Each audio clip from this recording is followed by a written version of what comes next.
Hello everyone. On today's episode of Book Nook, I want to share with you what I appreciate most about Deanna Thompson's book, Hoping for More. This book is more than just a story about living with cancer. It's a profound exploration of hope, grace, and faith during some of life's most difficult moments.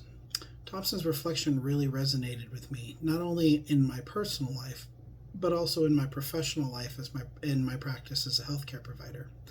So let's dive right in.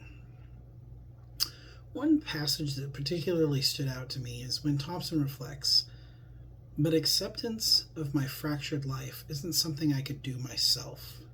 Just as with every step along this journey, I needed help. Lots of it." It's on page 130. This quote captures what I believe to be the essence of human vulnerability and the need for community, especially in the face of suffering. Thompson's acknowledgement that she couldn't navigate her challenges alone resonated with me because it speaks to the power of connection and support in healing and finding hope. This insight encourages me to not only seek support in times of trial for myself, but also to offer support to others in my own life, recognizing that none of us are meant to face our struggles alone. Let me tell you about how this applies to a recent clinical experience. Thompson's insight directly applies to a clinical experience that I had recently, which deepened my understanding of compassion and care. As a paramedic, I was recently tasked with transporting an elderly man from a hospital to home post-admit, who had his leg amputated. The nurse at the hospital described him as a crabby old man. But upon meeting him, I encountered someone who was in immense pain and also deeply alone.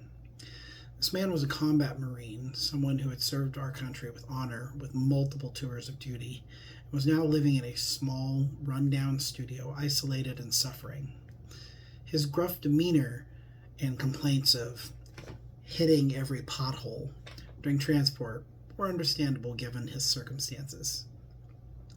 We couldn't administer pain medication by law during transport, but I attempted to do everything within my power by offering heat packs, repositioning, trying to make him comfortable, or as comfortable as could be. When we arrived at his home, I noticed that he had soiled himself. My partner was ready to leave after we moved him off of our stretcher, but I couldn't walk away. Thompson's words about needing help and support to accept her fractured life echoed in my mind. I asked my partner to help me clean and redress the man, even though this was far beyond our job requirements. The patient was initially shocked and asked why we would do such a thing, and I told him, "You took care of our country for many years. This is the least we can do to thank you." In that moment, I realized that offering dignity and compassion that focus on easing suffering, it isn't just about following medical protocols or doing our job. It's about calling, seeing the person beyond the pain and beyond the gruff exterior. This man had been through so much, yet the simple act of cleaning him up, of showing him that someone cared, brought a moment of peace into his life. Thompson's reflections remind me that these small acts of kindness can help restore a sense of humanity in the midst of suffering. It's about being there for others, especially when they cannot navigate their fractured lives alone. On a personal level, Hoping for More has taught me that accepting life's challenges isn't something I have to do or should do alone. Just as Thompson needed help to navigate her journey, I've learned that I too need help to lean on my community, my friends, and my family when times are getting rough. Whether I'm facing personal loss or helping others through their pain, the strength found in community and the grace that comes from asking for and offering help are invaluable. This perspective has changed the way I approach difficult situations in my own life. Instead of trying to shoulder everything on my own, I now seek out and accept support, understanding that it's a vital part of finding hope and resilience. Thompson's reflections have helped me see that there is no weakness in asking for help, only strength in the connections we build along the way. In conclusion, Deanna Thompson's Hoping for More has profoundly influenced how I approach both my professional and my personal life.